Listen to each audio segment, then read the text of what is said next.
Imagine, just for a second, breaking into one of the most highly secure facilities on the face of the earth, right? You somehow bypass the armed guards, you infiltrate those impenetrable vaults, and then you don't take a single dime of their money. No way. Instead, you fire up the machines and you print billions of your own.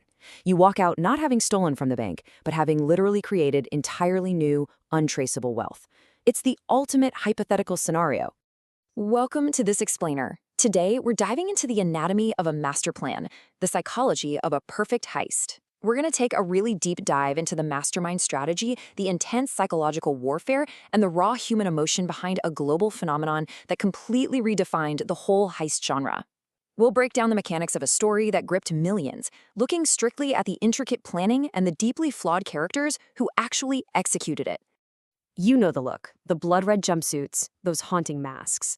This wasn't just some random disguise. It was a uniform for a highly calculated operation. Our goal today is to completely deconstruct this unbelievable plan. We're going to look at the mastermind, the highly volatile human elements, and the sheer psychological genius you need to attempt the absolute impossible.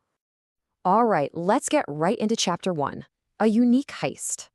Now, to understand this operation, we really have to throw out our standard expectations of a robbery. Your standard thieves? They go in for a smash and grab. They want what is already sitting in the vault.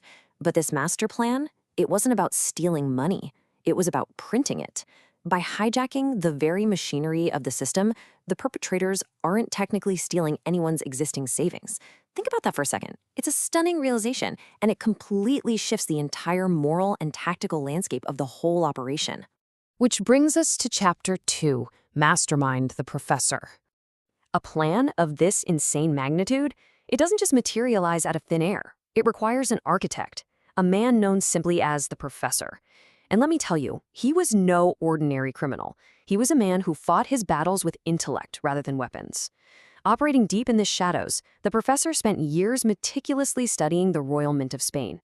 He didn't just casually look at blueprints either. He analyzed their entire security apparatus, the exact strategic protocols of the police, and maybe most importantly, the psychological mentality of both the hostages and the negotiators.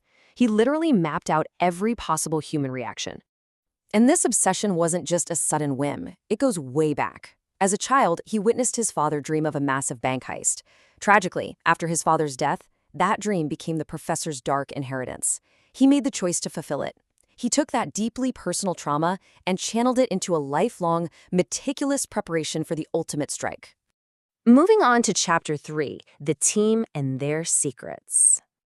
Now, the Professor was a realist. He knew his intellect alone couldn't physically pull this off. He needed foot soldiers. He needed a team. And frankly, this introduces the absolute most volatile variable into his perfect equation: human beings.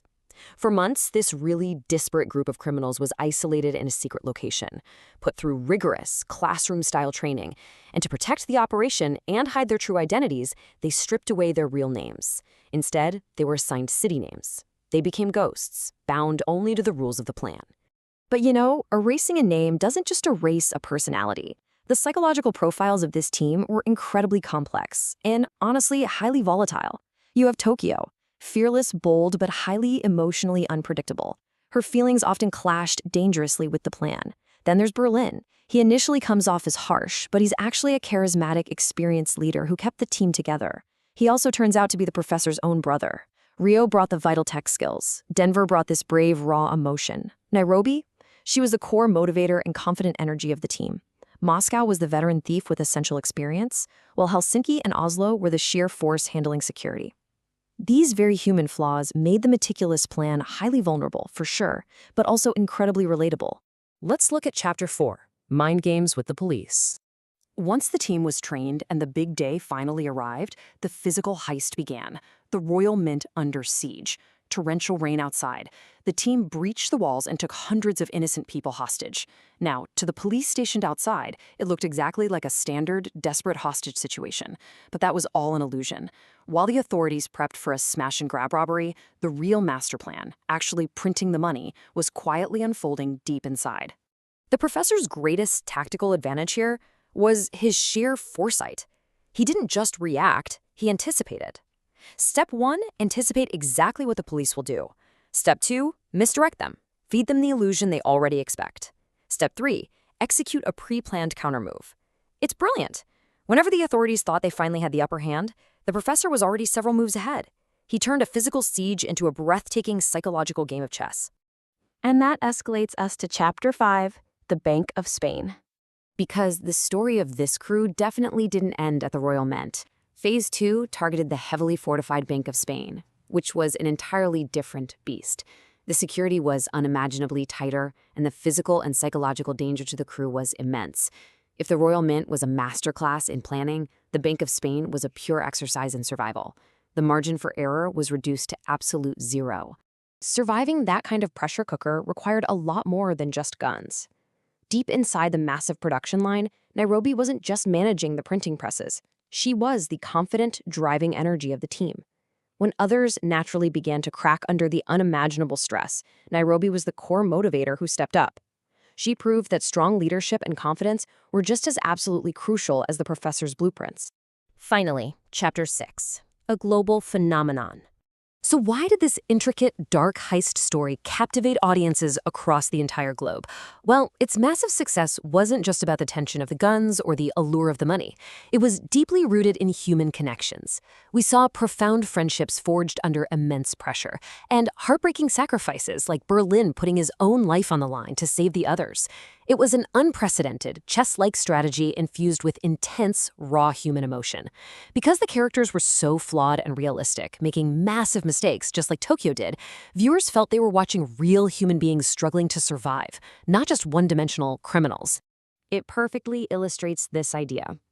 A brilliant story isn't just made of action. It needs strong characters, emotions, and a brilliant plan. These fictional characters impacted millions. They proved the undeniable power of a meticulously crafted narrative when you combine it with raw, resonant human emotion. It takes the action of a standard heist and elevates it to a profound human drama. I want to leave you with this really powerful, lingering question. By printing their own money rather than stealing from the average citizen, did this crew actually transcend common thievery? Were they merely highly organized criminals, or did they symbolize a rebellion against a rigid financial system? Take a moment to really think about your own perception of right and wrong and the true nature of the professor's unforgettable master plan.